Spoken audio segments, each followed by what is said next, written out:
Donc aujourd'hui, on va faire un petit rappel sur les angles alternes internes. Donc pour parler d'angles alternes internes, il faut avoir deux droites x, y et zt qui sont coupées par une séquente UV. Donc des angles alternes internes, comme son nom l'indique, internes, intérieurs. Donc les angles alternes internes, ils sont situés à l'intérieur des droites x, y et zt. Alternes, ça alterne de chaque côté de la séquente. Donc l'angle 1 et l'angle 7 sont des angles alternes internes. L'angle 6 et l'angle 4 sont des angles alternes internes, à l'intérieur des deux droites, et ça alterne de chaque côté de la séquence. Deux petites propriétés sur les angles alternes internes. Si toutefois les droites x, y et zt sont parallèles, alors les angles alternes internes ont la même mesure. Donc dans ce cas-là, l'angle 1 et l'angle 7 ont la même mesure, l'angle 6 et l'angle 4 ont la même mesure. Une autre propriété, si les angles alternes internes ont la même mesure, donc si au départ on sait que l'angle 1 et l'angle 7 ont la même mesure, ou que l'angle 6 et l'angle 4 ont la même mesure, alors on pourra en déduire que les droites x, y et zt sont parallèles. Alors maintenant un petit rappel sur les angles correspondants. Donc deux angles correspondants, donc c'est même pas le cas de figure, il faut avoir deux droites x, y et zt coupées par une séquente. Deux angles correspondants, ils sont situés du même côté de la séquente, l'un entre les droites et l'autre non. C'est-à-dire ici sur la figure, l'angle 2 est correspondant à l'angle 6, le 1 est correspondant avec le 5, 3 est correspondant avec 7 et 4 est correspondant avec 8. Deux propriétés. Si les droites x, y et zt sont parallèles, alors les angles correspondants ont la même mesure. Et inversement, si les angles correspondants ont la même mesure, alors les droites x, y et zt sont parallèles. Donc voilà ce qu'il faut savoir sur les angles alternes internes et les angles correspondants. Alors maintenant, je vais vous parler un petit peu des triangles semblables. Donc ça, c'est nouveau pour vous. Question, qu'est-ce que des triangles semblables? Alors, deux triangles sont semblables si leurs angles sont 2 à 2 de même mesure. Donc vous avez un exemple sous les yeux. Un triangle ABC, un triangle DEF, l'angle A et l'angle D ont la même mesure, les angles B et F ont la même mesure, les angles C et E ont la même mesure, donc ces deux triangles sont semblables. Donc en fait, ce sont des triangles qui ont la même forme, mais qui n'ont pas la même taille. Alors, ça, ce sera important, il suffit que deux angles d'un triangle soient égaux à deux angles de l'autre triangle pour que les triangles soient semblables. Alors, on va prendre un exemple.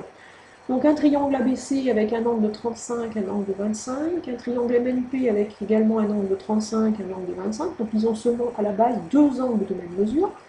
Donc si on calcule l'angle B, alors on sait d'après la cinquième que la somme des mesures des angles d'un triangle est égale à 180 degrés. Donc si on calcule l'angle B, on va faire 180 moins entre parenthèses 35 plus 25, ce qui nous fait 120. Si on calcule l'angle N, on va faire 180 moins entre parenthèses 35 plus 25, ça fait également 120. Le troisième angle est égal, donc on peut en déduire que les deux triangles sont semblables. Donc ça, à retenir, deux angles de même mesure, triangles semblables.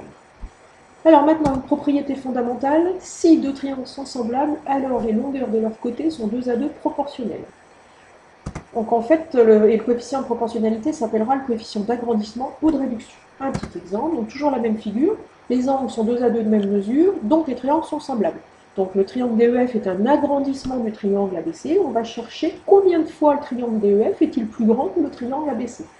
Donc on va utiliser un tableau de proportionnalité, donc là il faudra bien faire attention de faire correspondre les bons côtés. Donc il faut déjà bien repérer les bons sommets qui se correspondent. Donc A correspond à D, B correspond à F, C correspond à E. Donc le côté AB correspond au côté DF, le côté AC correspond au côté DE, et le côté BC correspond au côté FE. Si on a un tableau de proportionnalité, les quotients sont égaux, donc AB sur DF égale AC sur DE égale BC sur FE. Donc voilà ce qu'on pourra écrire. Après, un petit cas particulier, si deux triangles sont semblables et en plus s'ils ont les mêmes dimensions, alors on parle de triangles égaux, ils sont superposables dans ce cas. Deux petites propriétés pour démontrer que les triangles sont semblables. Alors, si les longueurs des côtés des triangles sont 2 à 2 proportionnelles, alors ces triangles sont semblables. Donc un exemple, là si on divise 12,5 par 5, on trouve 2,5. Si on divise 7,5 par 3, on trouve 2,5. Si on divise 15 par 6, on trouve encore 2,5. Il y a proportionnalité. Ça veut dire que le grand triangle est 2,5 fois plus grand que le petit triangle. Donc on parle de triangles semblables. Ces deux triangles sont semblables. Deuxième propriété un petit peu plus difficile, si deux triangles ont un angle de même mesure compris entre deux côtés dont les longueurs sont proportionnelles, alors ces triangles sont semblables. Donc, je vous montre sur un exemple. Donc on a ici deux côtés seulement dans chaque triangle qui sont donnés. Donc si on divise 7,2 par 6, ça fait 1,2. Si on divise 8,4 par 7, ça fait 1,2. On a deux côtés qui ont des longueurs proportionnelles. Et en plus, on a un angle, et c'est l'angle compris entre ces deux côtés qui ont la même mesure. Donc, on peut en déduire que ces deux triangles sont semblables. Voilà l'essentiel du cours sur les triangles semblables, et demain on pourra démarrer les exercices.